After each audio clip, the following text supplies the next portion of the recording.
안녕하세요, 판도라입니다. 판도라의 격리 실무 이번 시간에는요, 이산시 해야 할 일, 우리 지난 시간에는 전입에 대해서 배워봤죠?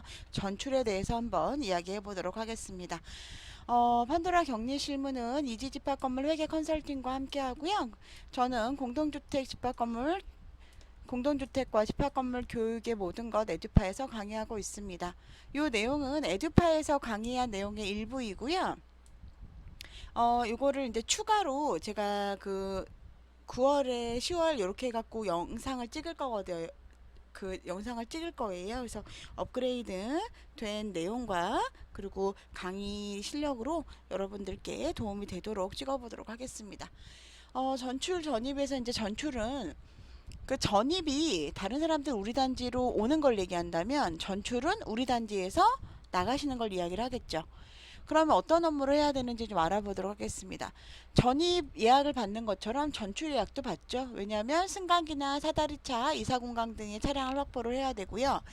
전입하는 것보다 훨씬 조금 이제 바쁜 게, 왜냐면 우리 단지에서 살다가 나가시는 거잖아요. 그렇기 때문에 우리 단지에서 쓰셨던 뭐 관리비라던가 기타 뭐 폐기물을 버리고 간다거나 아니면 다른 것들에 대해서 다 정리를 하고 나가셔야 되겠죠. 그래서 그거를 정리해야 되기 때문에 조금 전입보다 더 복잡하다고 생각하시면 될 것 같습니다. 자, 전출 예약을 잘 하고요. 이분이 승강기나 사다리차 이사 공간, 차량 공간을 확보한 다음에요. 승강기 이용료. 말씀드렸지만 모든 단지가 승강기를 사용하셔 이사를 하실 수 있는 건 아니지만요. 대부분은 이제 승강기 말고 사다리차를 이용해라라고 하죠. 그런데 사다리차를 이용하지 못하는 그런 라인들이 있어요. 그러다 보면 어쩔 수 없이 승강기를 사용을 하는 곳들이 있죠. 또 어떤 데서는 주상복합이나 이런 곳에서는 아예 문이 안 열리잖아요. 창문이 조금밖에 안 열리잖아요. 그래서 아예 이사를 그쪽으로 그 사다리차를 이용하실 수 없는 분들이 있죠. 그럴 때는 모두 승강기를 사용하곤 합니다. 그러니까 여러분들이 어떤 분들이 이제 입주 그 아파트에 근무를 안 해보시고 이제 처음 들어오시는 분들은 이런 시스템을 잘 이해를 못 하잖아요. 그러니까 자기 아파트가 자기가 내가 근무하고 있는 단지가 어떤 시스템으로 운영되고 있는지 빨리 파악하시는 것이 좋을 것 같습니다. 자, 미수관리비를 확인해라는데요. 여러분 이거가 이제 굉장히 중요해요. 이 미수관리비를 확인을 안 해서 이분이 막 5개월, 6개월 밀렸는데 내가 미수관리비를 안 받고 내보낸 거예요.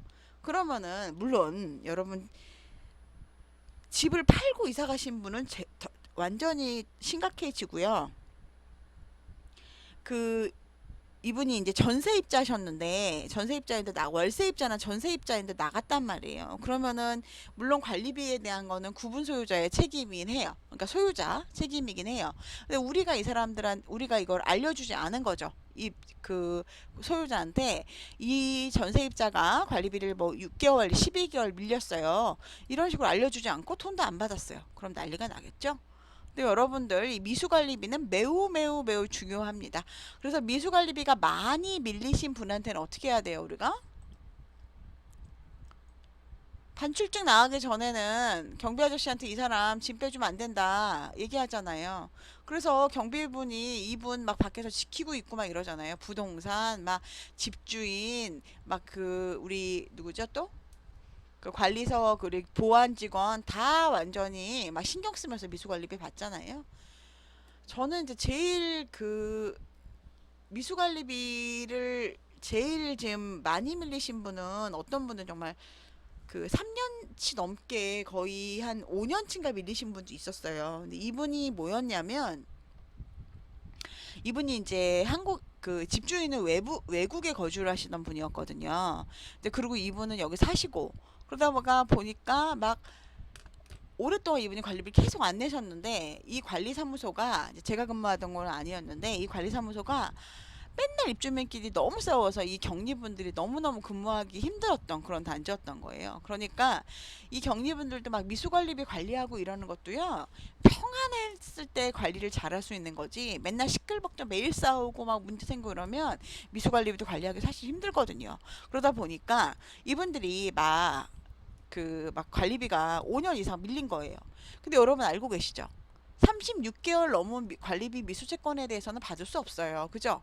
그래도 그나마 다행히 이분이 미수관리비를 납부를 해주셨어요. 나가시면서 그 집주인하고 뭐 이렇게 하면서 전세금에서 빼갖고 다행히 내고 가셨다라는 얘기를 들었어요. 여러분 이거는 매우 미수관리비 밀린 관리비입니다. 밀린 관리비를 잘 받아야겠죠. 그리고 관리비 중간정산인데요. 여러분 그 관리비 중간정산을 잘하는 서무, 그러니까 중간관리비 정산을 잘하는 서무가 나중에 관리비 부과도 잘한다라는 얘기가 있어요. 왜냐하면 중간관리비가 관리비랑 비슷하잖아요. 그죠? 그래서 그런 얘기도 있습니다. 여러분 중간관리비에서 제일 문제가 되는 게 뭐냐면 첫 번째 전기료, 수도료, 난방료 같은 거예요. 예를 하실 때 주의해서 봐야 될 건 뭘까요, 여러분? 뒤에 가서 상세히 설명을 넘어갈게요. 그래서 뒤에 가서 상세히 설명 드릴 거니까. 어쨌든 어떤 경우가 있었냐면 전기 수도료가 딱 1일부터 말일이 아니에요. 그죠?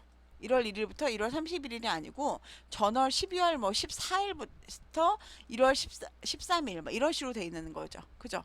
이 사람이 이사를 2월 뭐 5일날 이사를 갔어요. 그럼 1월분 관리비도 안 나왔어요. 그죠? 그러면 언제부터 계산해야 돼요?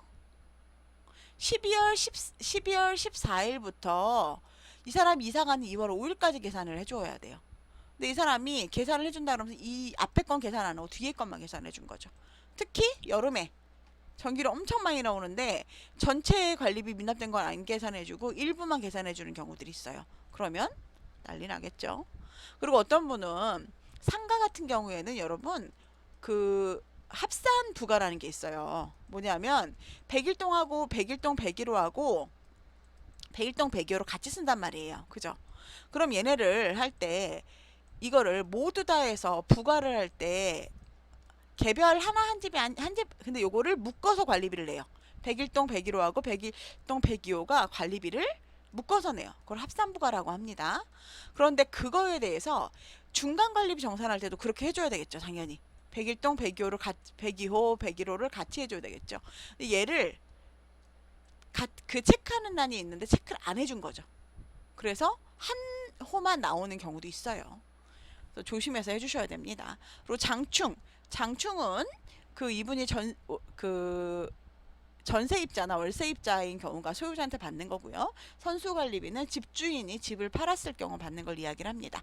그리고 대형 폐기물 내놓잖아요. 그러면 그거 스티커 붙이고 안 가면 이거 결국은 누구 돈으로 내야 돼요? 관리사무소 돈으로 내야 되죠. 그러면 안 되기 때문에 대형 폐기물 배출 확인을 해야 됩니다. 그리고 관리비나 자동이체 및 기타 해지를 하라고 꼭 말을 해야 돼요. 그렇지 않으면 이분들이 해지 안 하고 가면 다음 분이 오셔서 자동이체를 못 거니까 불편하겠죠. 기타 다른 것들이 있습니다.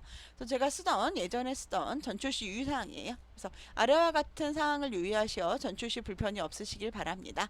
관리사무소에 반드시 너 이사할 때 우리한테 말해줘. 전출시에 반드시 관리사무소에 통보해 주어야 사다리차 및 이사 차량 공간을 확보할 수 있습니다. 짐 일부가 나가는 것도 전출입니다. 어떤 분들은요, 우리는 짐 일부만 뺄 거예요 라고 얘기해요. 그래도 어차피 너 짐 일부 빼더라도 승강기 이용할 거 아니야. 그렇죠? 그렇기 때문에 이 부분에 대해서 반드시 얘기해 주세요 라는 이야기입니다. 사다리차란 승강기 사용은 이 단지 같은 경우에는 원칙적으로 사다리차를 사용하시고 일부 사다리차 불가 세대는 사용료 납입부, 승강기 사용료 납입부, 승강기 이용이 가능하고 관리사무소에서 확인이 필요하다라고 얘기했죠. 미납관리비 및 중간관리비 정산은요. 미납관리비가 있으면 전출이 불가합니다. 그 전에 밀린 관리비 너희 있으면 못 나가. 전출일까지 중간관리비 예상액을 계산해 드리오니 전입자와 인수인계 혹은 납부 후에 반드시 전출해라. 여러분 밀린 거는 미리 내라고 얘기하시고요. 그 다음에 중간관리비만 그날 받는 것이 좋을 것 같습니다. 특별한 사유가 없는 한. 그리고 장기수선 충당금과 선수관리비 계산은요. 장기수선 충당금은 세입자 전출시 계산, 소유자와 세입자가 인수인계하는 거. 즉 내가 원래 내야 될 게 아니라 원래는 소유자가 내야 될 돈인데 그거를 내가 사는 동안에 우리 관리비를 걷는데 일일이 소유자한테 가서 너 이번에 장충 23,700원이야. 다음 달 23,700원이야. 하고 따로 거둘 수 없죠. 그렇기 때문에 일단은 세입자, 살고 있는 분한테 걷는다 이겁니다. 그 대신에 세입자가 나갈 때 전에 네가 대신 내준, 네가 소유주 대신 내준 장기수선 충당금 돌려받아 라고 계산해 주는 게 장기수선 충당금입니다. 그러면 선수관리비 혹은 관리비 예치금은 뭘까요? 첫 달에 원래는 관리비는 후 계산이잖아요. 후 정산이죠.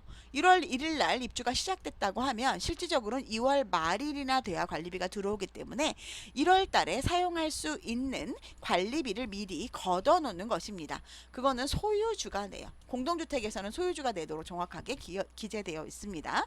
집합 건물은 명확하게 기재되어 있지는 않아요. 어쨌든 그렇기 때문에 소유주가 내는 돈인데 소유주가 집을 팔고 갈 때는 그 돈을 집을 산 사람에게 돌려받습니다. 그게 선수관리비죠. 그래서 그것을 계산해 줍니다. 대형 폐기물 배출, 반출중 수령 후에 전출 가능하다라고 되어 있습니다.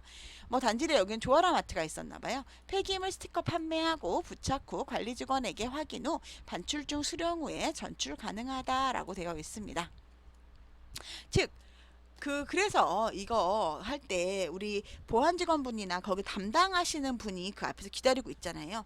저희는 관리원이 있었거든요. 그래서 예전에 근무했을 때 관리원이 있었기 때문에 관리원 분께서 그 폐기물 확인한 다음에 다 모두 부착하시라고 이야기를 드리고요. 저희도 모두 반출이 완료가 됐는지 확인한 다음에 내보내곤 했습니다. 그게 관리사무소에서 확인증을 줘서 경비실에게 주는 게 반출증이라고 합니다. 도시가스 및 자동이체 뭐 은행 할인입니다. 도시가스 할인해라 라고 얘기하면 되겠죠. 그래서 이렇게 관리사무소장에서 직인 생략해서 보내곤 했습니다. 제가 이제 다음에는 중간관리비 정산하는 건데요. 그것도 좀 시간이 오래 걸리기 때문에 제가 그거는 따로 찍어 보도록 하겠습니다. 좋은 하루 되시고요. 다음에 뵙겠습니다.